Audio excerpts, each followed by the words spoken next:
आप सभी को मेरा नमस्कार। स्वागत है आपका अपने चैनल सुनहरी कहानियाँ में। आज की कहानी है आंसुओं की होली, जिसके लेखक मुंशी प्रेमचंद जी हैं। कहानी शुरू करने से पहले मेरा आपसे विनम्र निवेदन है, यदि आपको मेरे द्वारा सुनाई गई कहानियाँ पसंद आती हैं तो कृपया कहानी को लाइक, शेयर और चैनल को सब्सक्राइब कीजिएगा। आइए सुनते हैं कहानी आंसुओं की होली।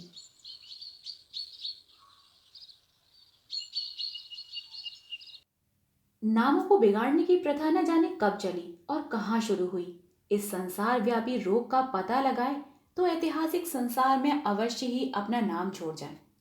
पंडित जी का नाम तो श्री विलास था, पर मित्र लोग सिलबिल कहा करते थे। नामों का असर चरित्र पर कुछ ना कुछ पड़ जाता है। बेचारे सिलबिल सचमुच ही सिलबिल थे। दफ्तर जा रहे हैं, मगर पजामे का इजार बंद नीचे लटक रहा है।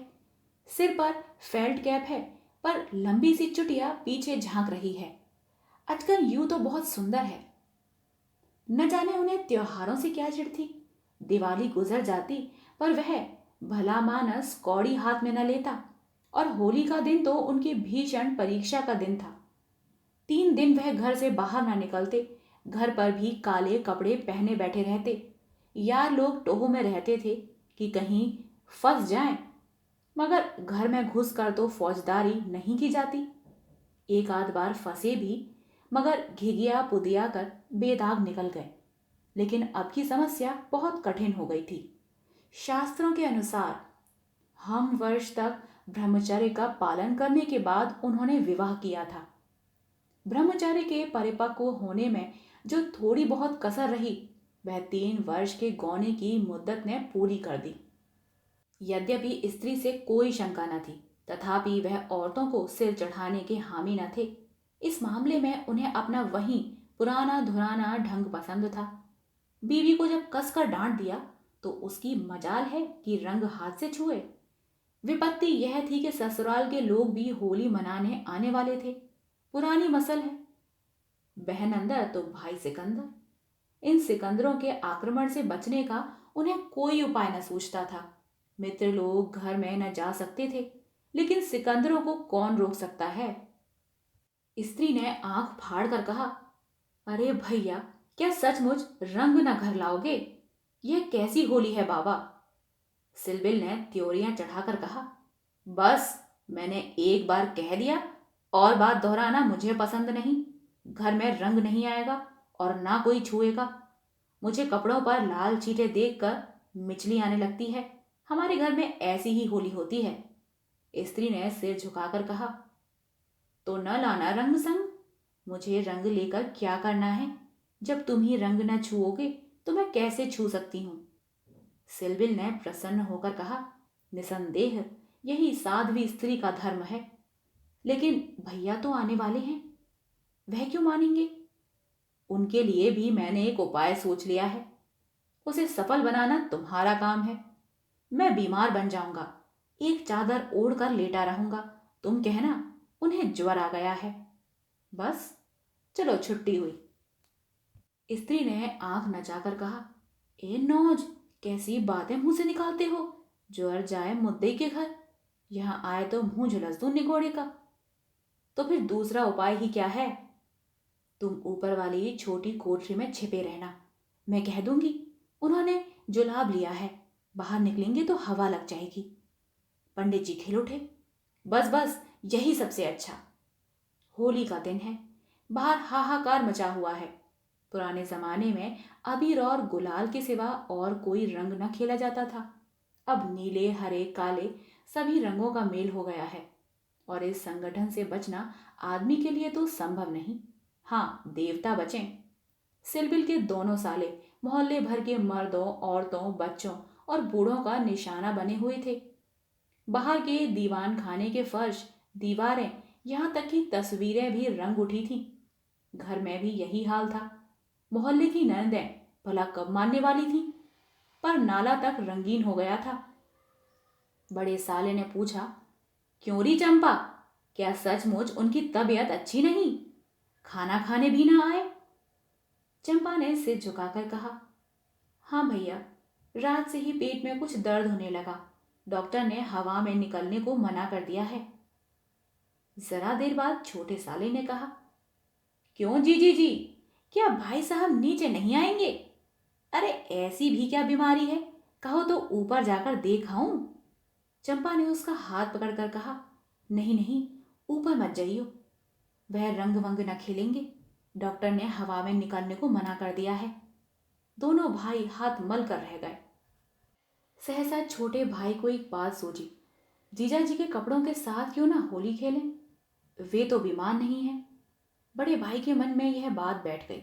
बहन बेचारी अब क्या करती? सिकंदरों ने कुंजियां उसके हाथ से ले ली और सिलबिल के सारे कपड़े निकाल निकाल कर रंग डाले, रुमाल तक न छोड़ा। जब चंपा ने उन कपड़ों को आंगन में अलगनी पर सूखने को डाल दिया तो ऐसा जान पड़ा मानो किसी रंगरेज ने ब्याह के जोड़े रंगे हों। सिलबिल ऊपर बैठे बैठे यह तमाशा देख रहे थे, पर जबान न खोलते थे। छाती पर सांप सा लौट रहा था। सारे कपड़े खराब हो गए, दफ्तर जाने को भी कुछ न बचा। इन दुष्टों को मेरे कपड़ों से न जाने क्या बैर था। घर में नाना प्रकार के स्वादिष्ट व्यंजन बन रहे थे। मोहल्ले की एक ब्राह्मणी के साथ चंपा भी जुटी हुई थी। दोनों भाई और कई अन्य सज्जन आंगन में भोजन करने बैठे तो बड़े साले ने चंपा से पूछा, कुछ उनके लिए भी खिचड़ी विचड़ी बनाई है? पूरियां तो बेचारे आज खा ना सकेंगे। चंपा ने कहा, अभी तो नहीं बनाई, अब बना लूंगी। वाह री तेरी अकल, अब तक तुझे इतनी फिक्र नहीं कि वह बेचारे खाएंगे क्या? तू तो इतनी लापरवाह कभी न थी। जा निकाल ला जल्दी से चावल और मूंग की दाल। लीजिए, खिचड़ी पकने लगी। इधर मित्रों ने भोजन करना शुरू किया। सिलबिल ऊपर बैठे अपनी किस्मत को रो रहे थे। उन्हें सारी विपत्ति का एक ही कारण मालूम होता था, विवाह। चंपा न आती तो ये साले क्यों आते? कपड़े क्यों खराब होते? होली के दिन मूंग की खिचड़ी क्यों खाने को मिलती? मगर अब पछताने से क्या होता है? जितनी देर में लोगों ने भोजन किया उतनी देर में खिचड़ी तैयार हो गई। बड़े साले ने खुद चंपा को ऊपर भेजा कि खिचड़ी की थाली ऊपर दे आए। सिलबिल ने थाली की ओर कुपित नेत्रों से देखकर कहा, इसे मेरे सामने से हटा ले जाओ। क्यों, क्या आज उपवास ही करोगे? तुम्हारी यही इच्छा है तो यही सही। मैंने क्या किया है, सवेरे से तो जुटी हुई हूं। भैया ने खुद खिचड़ी डलवाई और मुझे यहां भेजा। हाँ हाँ, वह तो मैं देख ही रहा हूं कि मैं घर का स्वामी नहीं। सिकंदरों ने उस पर कब्जा जमा लिया है, मगर मैं यह नहीं मान सकता कि तुम चाहती तो और लोगों से पहले ही मेरे पास थाली न पहुंच जाती। मैं इसे पतिव्रत धर्म के विरुद्ध समझता हूं। और क्या कहूं? तुम तो देख रहे थे कि दोनों जने मेरे सिर पर सवार थे। अच्छी दिल लगी है कि और लोग तो समोसे और खस्ते उड़ाएं और मुझे मूंग की खिचड़ी दी जाए। वाह रे नसीब। तुम इसे दो चार कौर खा लो, मुझे ज्यों ही अवसर मिलेगा दूसरी थाली ले आऊंगी।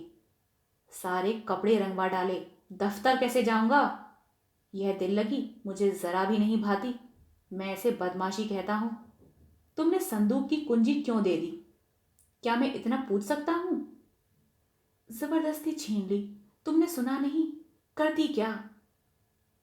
अच्छा, जो हुआ सो हुआ, यह थाली ले जाओ। धर्म समझना तो दूसरी थाली ले आना, नहीं तो आज व्रत ही सही। एकाएक पैरों की आहट पाकर सिलबिल ने सामने देखा तो दोनों साले आ रहे हैं। उन्हें देखते ही बेचारे ने मुंह बना लिया, चादर से शरीर ढक लिया और कराहने लगे। बड़े साले ने कहा, कहिए कैसी तबीयत है? थोड़ी सी खिचड़ी खा लीजिए। सिलविल ने मुंह बनाकर कहा, अभी तो कुछ खाने की इच्छा नहीं है। नहीं नहीं, उपवास करना तो हानिकारक होगा, खिचड़ी खा लीजिए। बेचारे सिलबिल ने मन में इन दोनों शैतानों को खूब कोसा और विष की भांति खिचड़ी कंठ से नीचे उतारी। आज होली के दिन खिचड़ी ही भाग्य में लिखी थी। जब तक सारी खिचड़ी समाप्त न हो गई दोनों वहीं डटे रहे, मानो जेल के अधिकारी किसी अनशन व्रतधारी कैदी को भोजन करा रहे हों। बेचारे को ठूंस ठूंस कर खिचड़ी खानी पड़ी। पकवानों के लिए गुंजाइश ही न रही। 10 बजे रात को चंपा उत्तम पदार्थों का थाल लिए पतिदेव के पास पहुंची। महाशय मन ही मन झुंझला रहे थे। भाइयों के सामने मेरी परवाह कौन करता है। न जाने कहां से दोनों शैतान फट पड़े। दिन भर उपवास कराया और अभी तक भोजन का कहीं पता नहीं। चंपा को थाल लाते देखकर कुछ अग्नि शांत हुई। बोले, अब तो बहुत सवेरा है, 1-2 घंटे बाद क्यों ना आ गई। चंपा ने सामने थाली रखकर कहा, तुम तो ना हारी ही मानते हो ना जीती। अब आखिर ये 2 मेहमान आए हैं, इनका सेवा सत्कार न करो तो भी तो काम नहीं चलता। तुम्ही को बुरा लगेगा। कौन रोज आएंगे। ईश्वर ना करे कि ये रोज आए। यहां तो एक दिन में ही बधिया बैठ गई। थाल की सुगंधमय तरबतर चीजें देखकर सहसा पंडित जी के मुखारविंद पर मुस्कान की लाली दौड़ गई। एक एक चीज खाते थे और चंपा को सराहते थे। सच कहता हूं चंपा, मैंने ऐसी चीजें कभी नहीं खाई थी। हलवाई साला क्या बनाएगा। जी चाहता है कुछ इनाम दूं। तुम मुझे बना रहे हो। क्या करूं, जैसा बनाना आता है बना लाई। नहीं जी, सच कह रहा हूं, मेरी तो आत्मा तक तृप्त हो गई। आज मुझे ज्ञात हुआ कि भोजन का संबंध उदर से इतना नहीं जितना आत्मा से है। बतलाओ, क्या इनाम दूं। जो मांगू वह दोगे। दूंगा, जनेऊ की कसम खाकर कहता हूं। न दूं तो मेरी बात जाए। कहता हूं भाई, अब कैसे कहूं। क्या लिखा पढ़ी कर दूं। अच्छा तो मांगती हूं, मुझे अपने साथ होली खेलने दो। पंडित जी का रंग उड़ गया।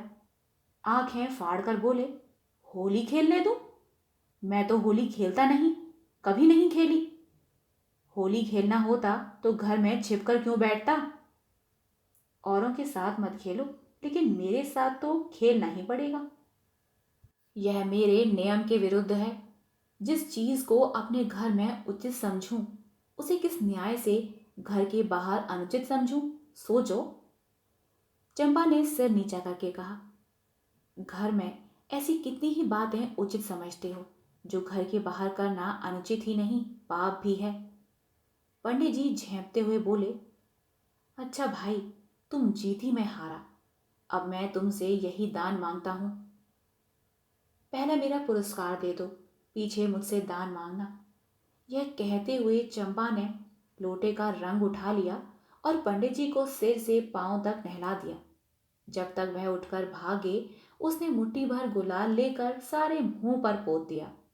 पंडित जी रोनी सूरत बनाकर बोले, अभी और कसर बाकी हो तो वो भी पूरी कर लो। मैं जानता था कि तुम मेरी आस्तीन का सांप बनोगी। अब और कुछ रंग बाकी नहीं रहा। चंपा ने पति के मुख की ओर देखा तो उस पर मनोवेदना का गहरा रंग झलक रहा था। पछता कर बोली, क्या तुम सचमुच बुरा मान गए हो। मैं तो समझती थी कि तुम केवल मुझे चिढ़ा रहे हो। श्रीविलास ने कांपते हुए स्वर में कहा, नहीं चंपा, मुझे बुरा नहीं लगा। हाँ, तुमने मुझे उस कर्तव्य की याद दिला दी जो मैं अपनी कायरता के कारण भुला बैठा था। वह सामने जो चित्र देख रही हो, मेरे परम मित्र मनहर नाथ का है, जो अब इस संसार में नहीं है। तुमसे क्या कहूं, कितना सरस, कितना भावुक, कितना साहसी आदमी था। देश की दशा देख देख कर उसका खून जलता रहता था। ये भी कोई उम्र होती है। पर वह उसी उम्र में अपने जीवन का मार्ग निश्चित कर चुका था। सेवा करने का अवसर पाकर वह इस तरह उसे पकड़ता था मानो संपत्ति हो। जन्म का विरागी था, वासना तो उसे छू ही न गई थी। हमारे और साथी सैर सपाटे करते थे, पर उसका मार्ग सबसे अलग था। सत्य के लिए प्राण देने को तैयार। कहीं अन्याय देखा तो भवें तन गई। कहीं पत्रों में अत्याचार की खबर देखी और चेहरा तमतमा उठा। ऐसा तो मैंने आदमी ही नहीं देखा।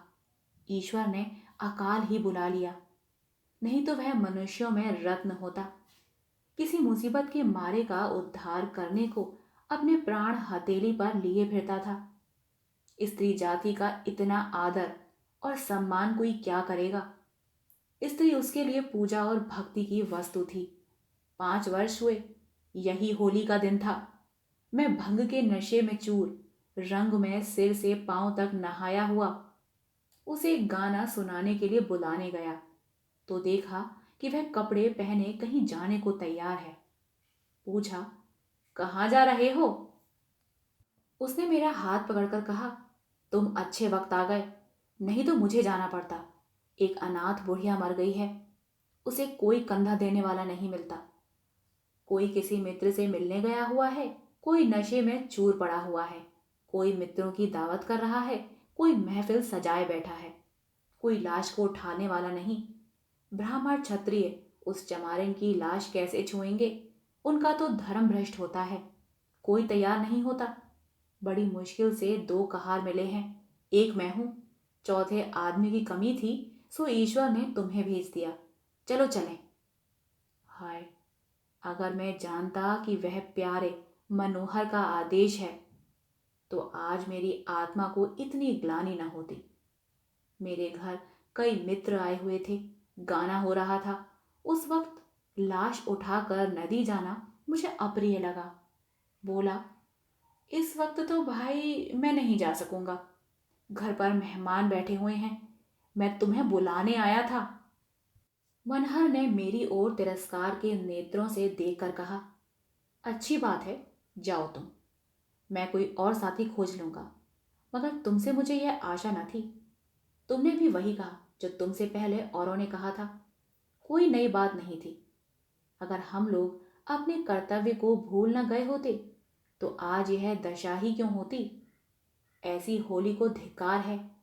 त्योहार तमाशा देखने, अच्छी अच्छी चीजें खाने और अच्छे अच्छे कपड़े पहनने का नाम नहीं है। यह व्रत है, तप है। अपने भाइयों से प्रेम और सहानुभूति करना ही त्योहार की खास मतलब है। और कपड़े लाल करने से पहले खून को लाल कर लो। सफेद खून पर यह लाली शोभा नहीं देती।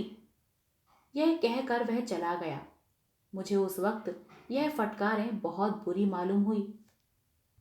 अगर मुझ में वह सेवा भाव न था तो उसे यूं धिक्कारने का कोई अधिकार न था। घर चला आया, पर वे बातें बराबर मेरे कानों में गूंजती रहीं।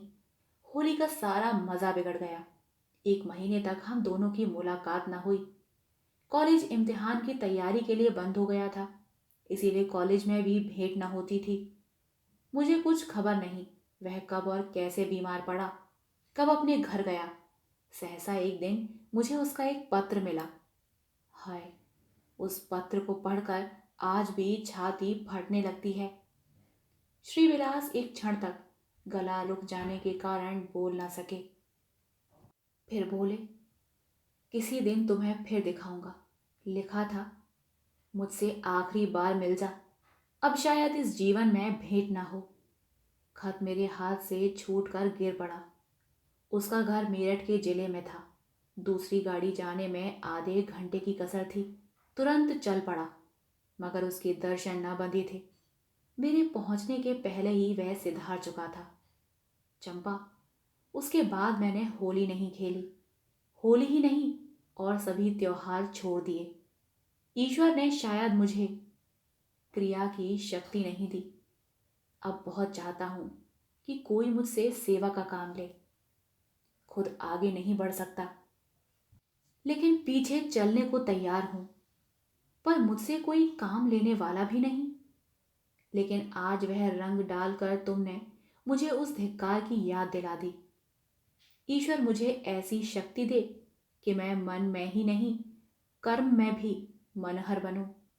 यह कहते हुए श्री विलास ने तश्तरी से गुलाल निकाला और उसे चित्र पर छिड़क कर प्रणाम किया।